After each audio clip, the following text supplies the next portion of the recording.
So we're asking questions. Well, we know we're not asking questions.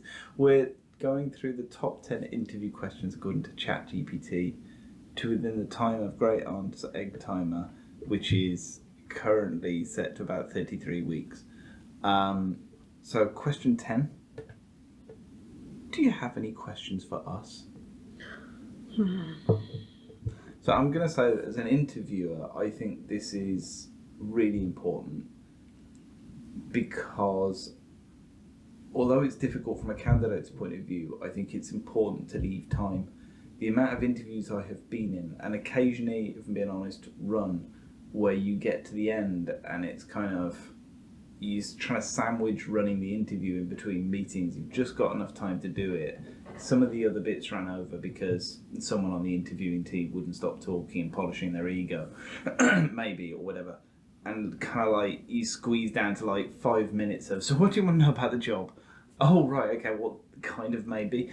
And I'd rather you leave a good chunk of the interview.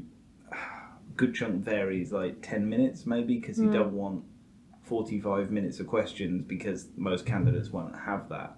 But you need to leave a reasonable amount of time to say, what do you want to know about the role? What do you want to tell us that we didn't ask you about is also another thing to say. We might have that kind of thing.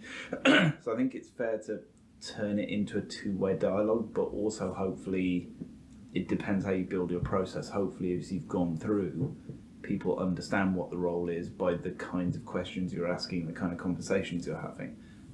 But it's still that, and I generally, the interviews I run, I don't get involved in the salary conversations because it doesn't interest me enough, and it's also that's what the recruiters do. They negotiate within salary bands, so it's not my part. So I don't know. I feel it's important to have, but from a candidate point of view, it can be tough. Yeah, because you're made to feel like you have to ask questions, and it is often rushed. So you have to ask questions, but actually, if you could please just ask only one, and they're like, do you have any more questions? And the way they're sort of asking that makes you feel like you'd better not, because I've got a meeting, so please. I will always try and make sure that if I am running an interview, certainly these days, I leave like half an hour after the interview free, either for a wash-up meeting with whoever I was interviewing with, because I always insist on interviewing in pairs. I never interview by myself because it's just too open for bias, so you want two people so you can keep each other honest. But I always try and leave half an hour after, and if for some reason it does end up tight or someone's got a lot of questions, I can say, if you've got 10 minutes, I can make 10 minutes. So if there's more things you want to know, I can tell you. But people normally don't. Like you say, most people don't have a lot to ask. No, because a lot of things you want to know from a candidate perspective tend to be addressed directly without you asking during the interview. I had someone ask me recently one of the interview questions back. So, have you got anything you'd like to know? Yes. You know, when you asked me about the future of the tech industry, what's your view? It's like, okay, we've got 10 minutes for you to find out about the company. We can talk about that later, can we? It's like, I don't mind, but it's like really how you want to spend your 10, 15 minutes. It's like, if you want me to, I don't mind. But... Yeah. There's also a lot of questions that you just don't get an answer to. Yeah, because like, why is that role now available? What happened? Yeah. You never get a honest answer. We were shit, they left.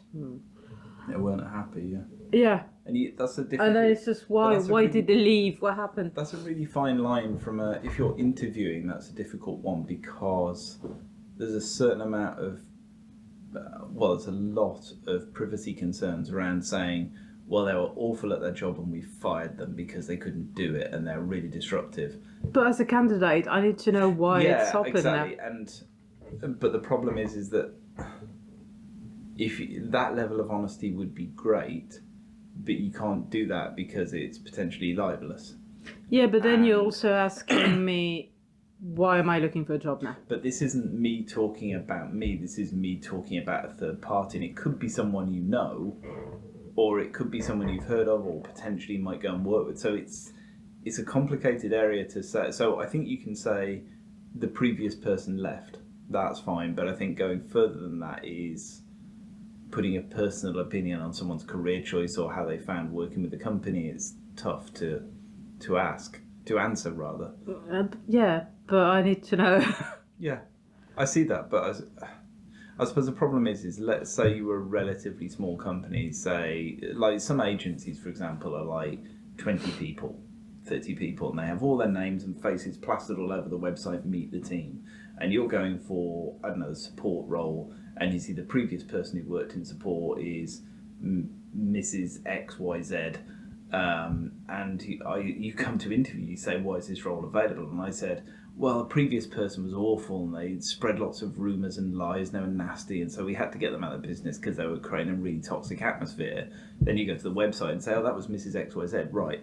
So there's a potential Update your for, website. Yeah, but the point is there's huge potential privacy concerns there, so you have to be very cautious about that. But I think you could easily say it didn't work out and they decided to pursue other opportunities, something nice and corporate. Which, from a candidate point of view, okay, they're not here. Everything else is gossip. It doesn't really matter. There's another one as well, which is when it's especially either startups or companies that are starting like a new branch, so they're moving into a new market, and they're hiring for that new market. So it's sort of a new role to fit activities that they've already been building up for that market. And then you tend to ask as a candidate, okay, so do you already have a strategy for that? Or what is the direction you going with all the activities? And you don't really get an answer because people are sort of going, well, that's what I'm hiring you for. And you sort of think, but you've been working on that for already a few months or a few years before hiring me. What is the legacy strategy? What are you copying what you were doing elsewhere, or what are you following? Do you expect the candidate to come and change what is or what is already put in place? And that is something that people don't answer as well when they think like they're hiring for something that doesn't exist, but that they've already been doing. But I think, again, a lot of that comes down to who interviews you. Because if you get often, it's, interviews, if you're interviewing for, so in tech, for example, I think generally the ratio is somewhere like 10 to 1. You'll interview 10 people for one person who's actually a good fit for the role and who wants to take it. And then they'll drop out the week after saying yes because someone else offered them £2 more. But because that's frustrating. But therefore, when you think like for an hour interview or 90 minutes like the one I run, you need half an hour either side of that. You've got two people, so that's that's 2.5, 5 hours worth of out your day. And therefore, if you're doing 10 of those a week, that's 50 hours worth of business time. So it's quite difficult to schedule all that in and to fit that in around everything else you want to do. And so who you get to speak to can sometimes be people who have time, or maybe sometimes more junior, people who can fit it into their day. And they may not always have the right responses that you want because they don't know. But I think that comes down to the company to say either, if people, again, preparing, like if people ask this stuff, which they might, here are the responses, or just make sure more senior people are available. Well, yeah. But I think it's like you don't, when you start interviewing processes, you don't even need to know everything, because as people ask questions, you can start making a list of like frequently asked questions somewhere in a wiki or something, just like what do people often ask this stuff. Okay, so let's revise it before we get into the interview as an interviewer, so you know what to answer. Yeah, I find asking questions after an interview is really hard, because you feel like a lot of interviewers are just ready to address exactly the same level of vagueness in questions that the one they gave you. Like, what is a typical day at work? Could be anything. And that's pretty much what they're going to answer, but it's going to take them 2 minutes to tell you that. And they have a set of expectation as well as to what you should be asking. It's like when they prepare for the interview, assuming they prepare, they genuinely go to ChatGPT and are just like, give me 10 random questions that I can ask them, and then give me 5 random questions that they might ask me. And those are really vague, open-ended questions that don't go anywhere. When you start going more precise about the role or the processes in a business, people are not always happy answering those questions. Yeah, I think again it comes down to, even though they've been grilling me for 1 hour. Again, it comes down to what's best use of time. I think for a lot of candidates, before you go into an interview, you tend to just say, right, at some point you read some blog which says they will ask you if you want to ask questions, and it's really important the things you ask. God, Here's 5 things you're going to be judged on those questions, and you have to repeat them. So, oh God, no. And again, it's really difficult to say absolutely no, you won't, because it depends who you get to speak to in the company, because some people really won't care. It's like, great, you haven't got stuff to ask, fine, I get 5 minutes back from my day. Maybe you already know stuff, that's okay. Yeah, I don't really like that one. I think because the stuff I want to ask are just either it's hyper precise, or I'm just thinking, you're just a job. The only thing I've seen right now about your company is what you decided I was allowed to see. You're not going to answer any of my questions. I don't know what to ask. I don't know you. Well, like, I don't know. For me, when I go for interviews, probably the things I generally want to ask are the things that weren't on the job advert. So, like, what's the expectation for me to be in the office? What's the salary? What's the location? Because job adverts often are very vague about any of that.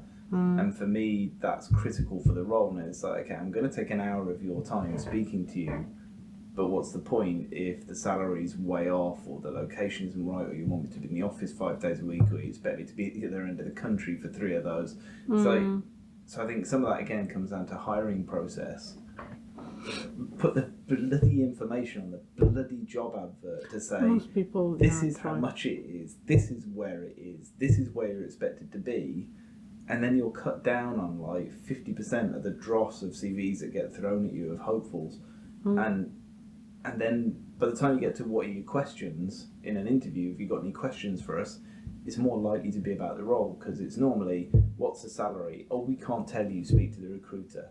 Yeah. Okay, well, what's the point in asking me for questions then? So that's the only thing I care about at this point. Well, we don't know. We're just some people they dragged into it to ask you, what's your greatest strength? We don't really know. I know what mine is. You. But yeah, so I think the egg timer is expired long ago. Yes. It has 0 questions for us anymore, other than why am I here? Yeah, that was its only question, to be fair. It's always been its only question. Why do you even have me here? What's the point? It's not even an egg.